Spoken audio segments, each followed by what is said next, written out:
Alimentaria de quién decide qué comemos, de la Red de Defensoras del Ambiente y el Buen Vivir. Vamos a estar hablando con Libertad Mascarini sobre territorios conservados por las comunidades indígenas. Muchas gracias, Libertad, por acompañarnos. Libertad Mascarini es ingeniera agrónoma y psicóloga social, especializada en producción vegetal desde la agroecología.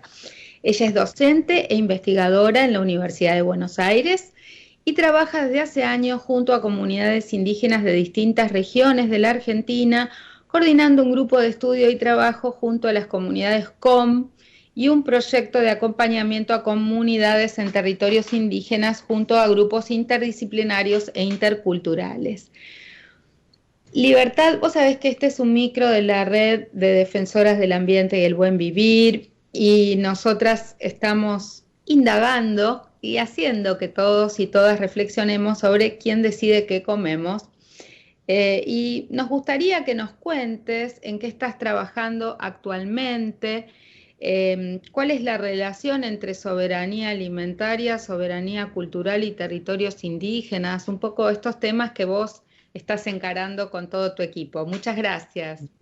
Bueno, gracias por la invitación, María José, y un gusto poder hablar de estos temas y visibilizar una problemática de siglos silenciada, ¿no? Pero que hoy se están haciendo escuchar fuertemente en toda el Abya Yala, en toda la América indígena morena y negra también, porque está resurgiendo esta fuerza del pueblo, la fuerza ancestral en muchos países.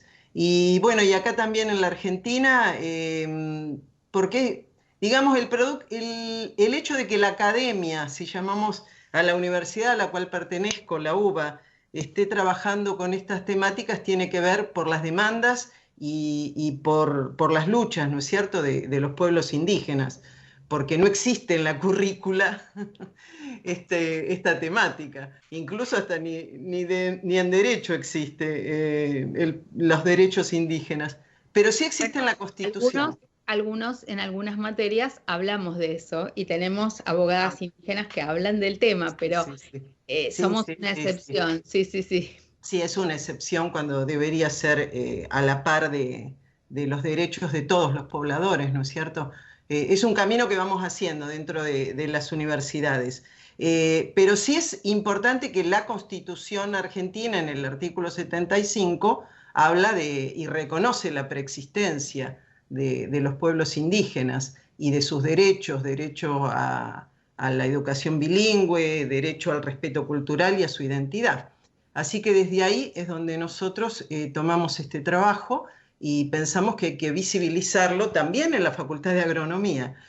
Y ahí es donde viene lo de soberanía alimentaria, ¿no es cierto? Porque justamente es la Facultad de Agronomía la que capacita a los profesionales de producir alimentos que debería priorizarse que sean sanos y culturalmente adecuados. Y ahí es donde unimos soberanía alimentaria y soberanía cultural.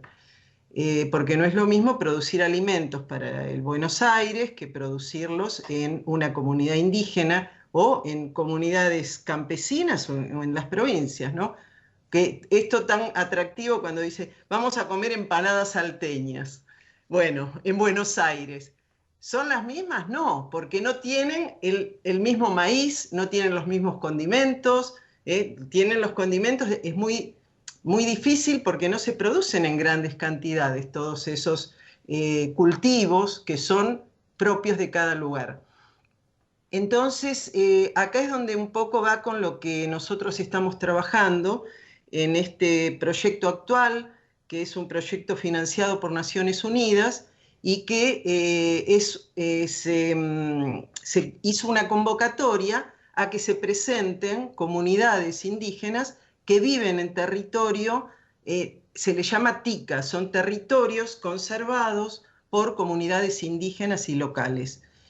De esto salieron 18 proyectos financiados y luego hubo una convocatoria donde nos presentamos junto a otras instituciones para acompañar esos proyectos y consolidar una red de TICAs, de territorios conservados por pueblos indígenas.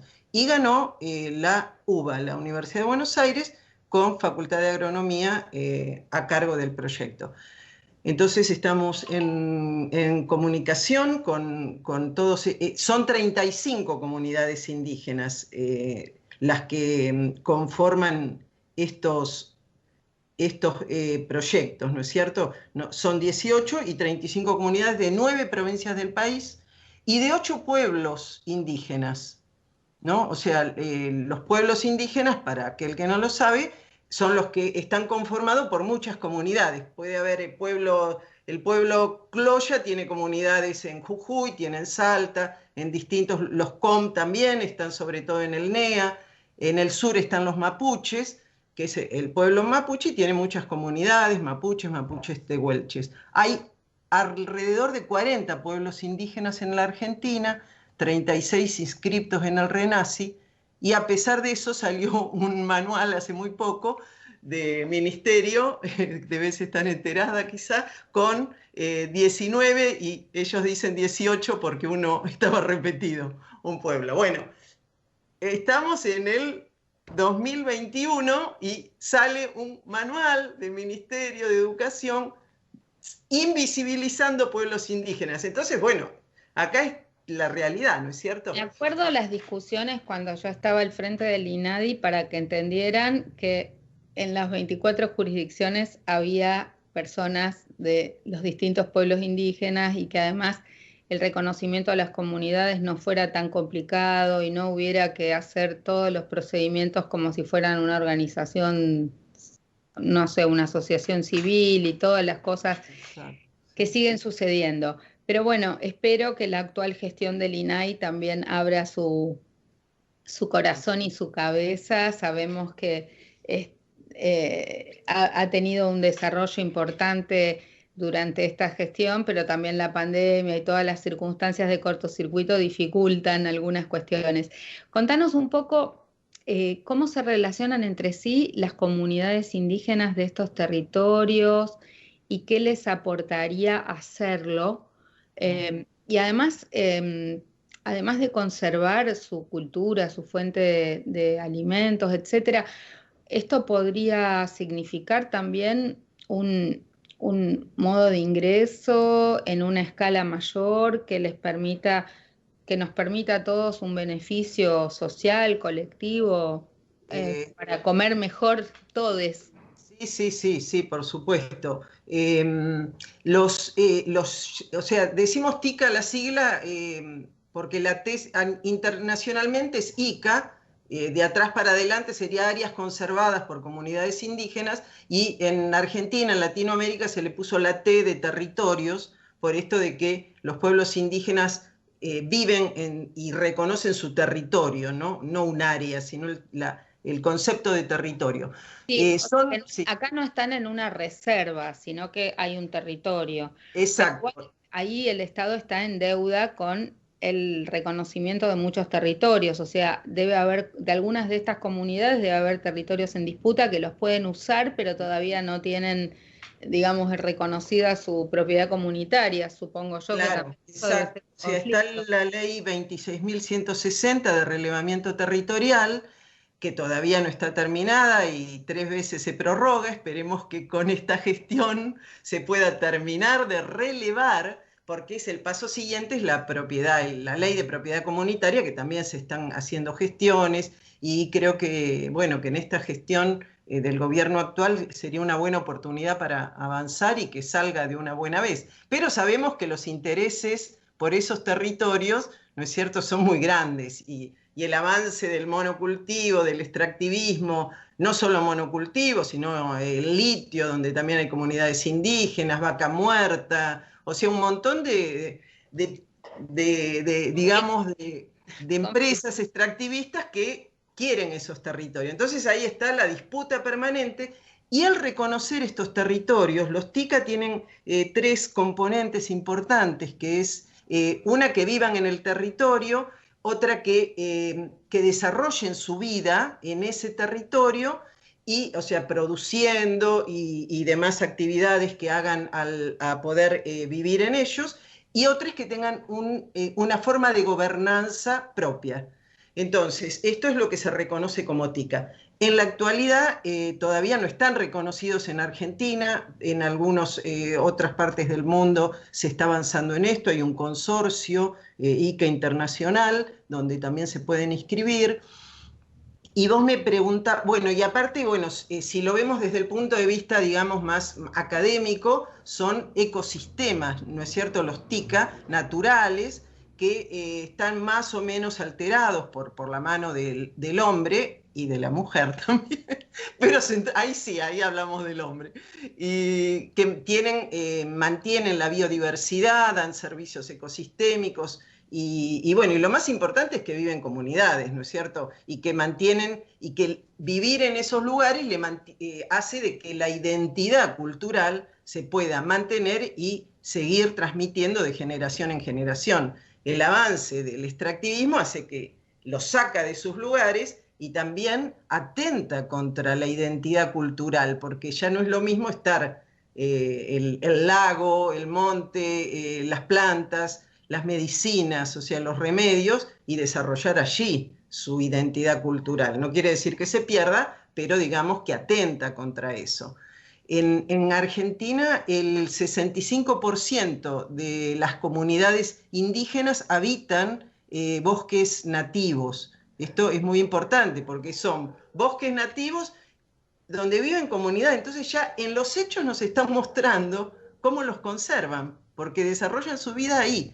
Si estarían, digamos, las empresas del agronegocio no estarían así, y lo que harían es deforestar. No habría más bosque. Exacto, que ya hay un avance tremendo de la deforestación, ¿no?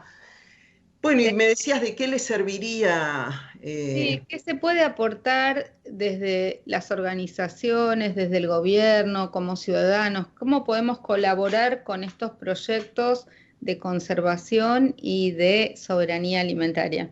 Uh-huh. En principio, nosotros dentro del proyecto, la culminación tiene que ser con consolidar una red de TICAs, de comunidades que viven en los TICAs. Ya hay en otros países, hay en Colombia, Guatemala y algunos países más de América Latina, ya se hicieron estas redes con las cuales ya estamos intercambiando. Nosotros estamos trabajando en este momento justamente en consolidar la red. Decimos consolidar porque existe una red indígena que empezó a trabajar junto en los congresos de áreas protegidas, y se conformó una red indígena que ahora, con este proyecto importante de Naciones Unidas, con fondos, con financiamiento, se busca consolidar. Vamos a terminar, estamos trabajando en un reglamento, en el diseño de una estrategia por algunos años de cómo seguir adelante, que tenga su propia gobernanza. Y la forma o sea, de colaborar con la red va a ser, una vez que se termine de consolidar, habrá formas de contribuir y de formar parte, de apoyarla. Ya esto será para el año que viene, o este año, cuando terminemos, se hará el lanzamiento público. También esto, si se unen, digamos, en red, van a tener mucho más fuerza y respaldo para poder solicitar, presionar, pedir que haya políticas públicas que reconozca estos TICAs, o sea, ordenamiento territorial en los TICAs, y que haya una política pública que los resguarde en el camino de la ley de propiedad comunitaria, ¿no es cierto? Pero sería un gran paso que se reconozcan como tales estos territorios, estos ecosistemas, con las comunidades indígenas viviendo, y haya apoyo, desde apoyo financiero, apoyo para planes productivos, que es tan valioso porque ellos nos están cuidando, o sea, están cuidando sus territorios y cuidan el patrimonio de de les argentines, para hablar en forma inclusiva. El patrimonio de la biodiversidad. Bueno, mundo. Interesantísimo, Libertad, y creo que vamos a seguir en contacto desde la Red de Defensoras del Ambiente y del Buen Vivir, también para difundir, porque en nuestra red hay muchas compañeras de pueblos originarios y seguramente algunas de ellas deben desconocer que está este importante proyecto y pueden ayudar y tender nuevas redes, así que vamos a estar en contacto contigo y te agradecemos muchísimo. Y seguimos con más Café con Luber. Era Libertad Mascarini, ingeniera agrónoma y psicóloga social especializada en producción vegetal desde la agroecología, docente e investigadora de la UBA. Muchas gracias y hasta la próxima. Muchas gracias a vos y seguimos en contacto. Gracias. Gracias.